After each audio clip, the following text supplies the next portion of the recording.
जदीद अदब की सरहदें जिल्द अव्वल मजमून नंबर 26 जिसका उन्वान है अदब का नोबेल प्राइज बराए 92 ईस्वी ड्रेक वॉलकॉट। समाअत फरमाइए। गुंटर ग्रास को नोबेल प्राइज नहीं दिया गया, ड्रेक वॉलकॉट को दिया गया है। वैसे आमतौर पर लोग ये समझते थे कि इस साल अदब का नोबेल प्राइज V.S. नेपाल को दिया जाएगा या फिर आयरलैंड के सेमिस हेनी को, लेकिन ऐसा नहीं हुआ।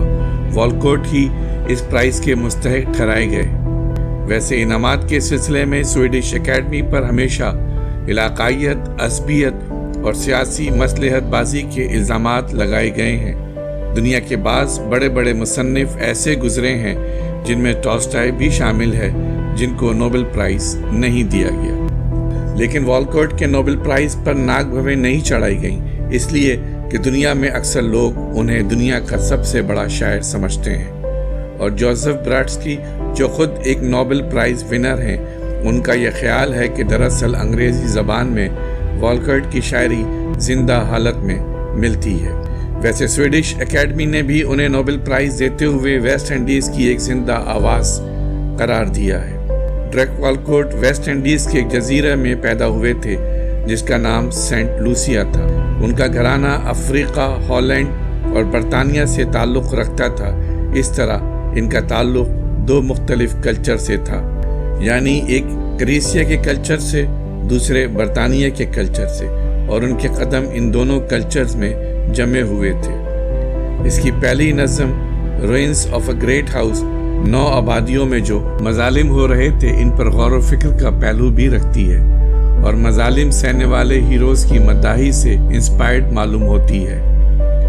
ड्रेक वॉलकॉट की तवील रज़मिया नज़्म होमेरोस, जो 300 सफ़हात पर मुश्तमिल है, आला दर्जे की तख्लीक समझी जाती है और इस नज़्म से शायर और ड्रामा निगार की हैसियत से जो शोहरत उन्हें हासिल हुई थी, इसमें इजाफा ही हुआ है। होमेरोस का लफ्ज़ दरअसल हुमर की बजाय इस्तेमाल किया गया है। इस तवील रज़मिया नज़्म में वॉलकॉट ने हुमर की कहानियाँ दोबारा लिखी हैं। उसने हुमर के अजीम किरदारों को, मसलन एक्लीस, हेक्टर और हेलेन को सेंट लूसिया के जजीरे में दिखाया है। ये किरदार मछेरों के रूप में मिलते हैं। इस नज़्म ने अपने पढ़ने वालों के दिल जीत लिए।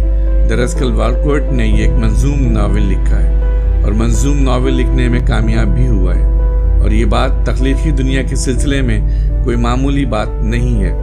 नक्कादों ने इसको इस साल की बेहतरीन किताब करार दिया है। चुनांचे जोसेफ ब्राडस्की ने लिखा है कि यही वो शख्स है जिसमें अंग्रेज़ी ज़बान सांस ले रही है।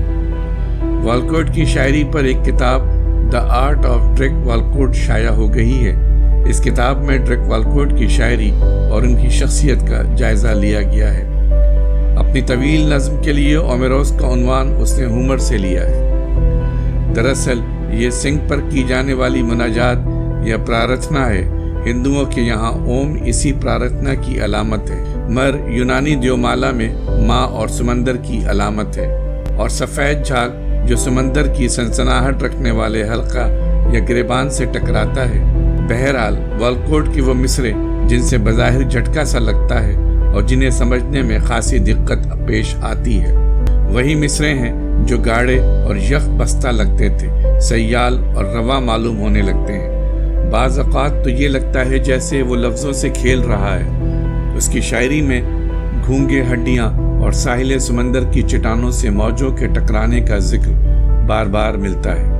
वॉलकॉट ने एक बार कहा था कि जिस तरह अस्माए हम काफिया होते हैं, उसी तरह चीज़ें भी हम काफिया होती हैं। चुनांचे वॉलकॉट की शायरी में अल्फाज की गूंज बड़ी दूर दूर तक जाती है। इन अल्फाज से ऐसी सदाए बाज़गश पैदा होती है जिसका शुरू में तसव्वुर भी नहीं होगा। गुलामों के मार्च करते हुए कदम इसकी शायरी में उरूस के अरकान बन जाते हैं। वो कहता है कि नावल ने हर चीज़ पर हमला कर दिया है, यहाँ तक कि शायरी पर भी। हम असर शायरी से ऐसा लगता है कि हमें चोट लग गई है, हम ज़ख्मी हो गए, लेकिन नावल से ये वाज़ेह तौर पर पता चलता है कि किसने किसको ज़ख्म लगाया, और ड्रामा निगार की हैसियत से वो शायरी को स्टेज पर भी लाना चाहता है। और उसका ख्याल है कि चेखोव के सिवा अक्सर बड़े ड्रामा निगार शायर हैं। इसकी शायरी में एक इस्ताराती आहंग है। اسی طرح اس کی گفتگو میں بھی یہ استعارتی آہنگ موجود ہے۔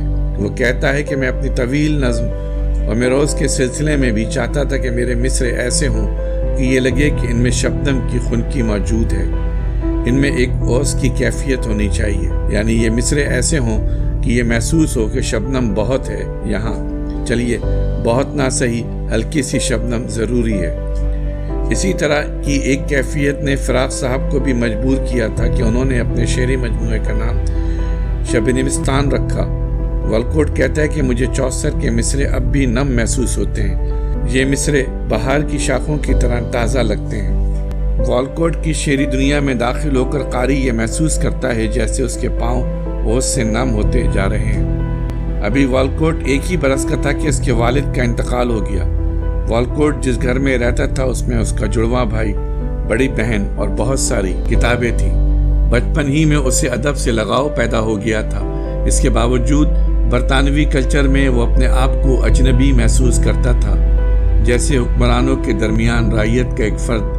وہ برطانیہ میں رہتے ہوئے بھی افریقی کلچر ہی کے بارے میں سوچتا رہتا تھا کہ برطانوی زبان اور افریقہ کے درمیان کیا فیصلہ کروں۔ والکوٹ کے اب تک 10 شعری مجموعے شائع ہو چکے ہیں۔ اس کی شاعری کا ایک مسئلہ یہ بھی رہا ہے کہ فنی ریاضت اور خود اس کے اپنے تخیل اور جذبات کے درمیان توازن کیسے قائم ہو۔ اس نے اپنی شاعری میں جزیرے میں رہنے والوں کی زندگی پیش کی ہے۔ وہ اپنی شاعری میں اپنے کرب کا اظہار نہیں کرتا، غیر مہذب لہجے میں اور نہ غیر شائستہ اعترافات کرتا ہے۔ وہ اپنے بارے میں کہتا ہے کہ میرے شعری موضوعات شاعرانہ صلاحیتوں کی گرفت سے ماورا ہیں، یعنی میرے شعری موضوعات کی بلندی اور وسعت تک میری شاعرانہ صلاحیت پہنچ نہیں پاتی۔ وہ ایک ویران جزیرے کے گاؤں کا ذکر کرتے ہوئے کہتا ہے کہ یہاں انگور کا رنگ ارغوانی نہیں ہوتا اور نہ یہاں پنیر اور شراب ہوتی ہے، یہاں کے اخروٹ سبز ہیں، یہاں کے انگور تلخ ہیں اور زبان غلاموں کی زبان ہے۔ اس کا خیال ہے کہ شاعروں کی تعریف اس بات پر نہیں ہونی چاہیے کہ ان کے موضوعات کیا ہیں۔ موضوعات کے انتخاب کا راستہ شاعر کے لیے کھلا نہیں رہتا۔ اصل مسئلہ یہ ہے کہ شاعر کو جو موضوعات وراثت میں ملتے ہیں، شاعر ان سے کیا برتاؤ کرتا ہے۔ والکوٹ کی شاعری کی زبان انگریزی کے قدیم شاعروں کی زبان کی نقل ہے اور اس کی شاعری کا ارتقاء اسی زبان کا مرہون منت ہے۔ یہ زبان اس کے لیے بیساکھی کا کام نہیں کرتی، بلکہ اس میں ایک ایسی لچک ہے جو متنوع اظہار کی صلاحیت رکھتی ہے، یعنی زبان اس کے یہاں ایک لچکدار آلہ کار کی حیثیت رکھتی ہے۔ اس میں پرشق امیجز بھی سما سکتی ہیں، استجابیہ کیفیتیں بھی، صوفیانہ اور عوامی محاورے بھی، اور لطیف ٹھیکے اور نازک جذبات بھی۔ اس کا مجموعی تاثر ایک روشن منظر بن جاتا ہے، جیسے چاند نکل آیا ہو اور آپ اس کی روشنی میں ہاتھ کی لکیریں پڑھ سکتے ہیں۔ اس کی ذات میں کئی کلچر گھل مل گئے ہیں کیونکہ اس نے مختلف کلچرز میں سانس لی ہے۔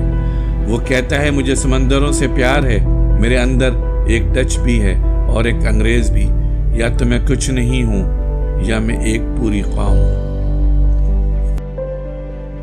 ہماری ویڈیوز کو لائک اور شیئر ضرور کریں، اور اگر آپ اس چینل کے سبسکرائبر ہیں تو ہماری طرف سے شکریہ قبول فرمائیں، اور اگر آپ نے اب تک سبسکرائب نہیں کیا تو اس چینل کو فوراً سبسکرائب کر لیں اور بیل آئیکن سے notification for all per click کریں تاکہ آئندہ آنے والی ہر نئی ویڈیو آپ کو مل سکے۔ شکریہ۔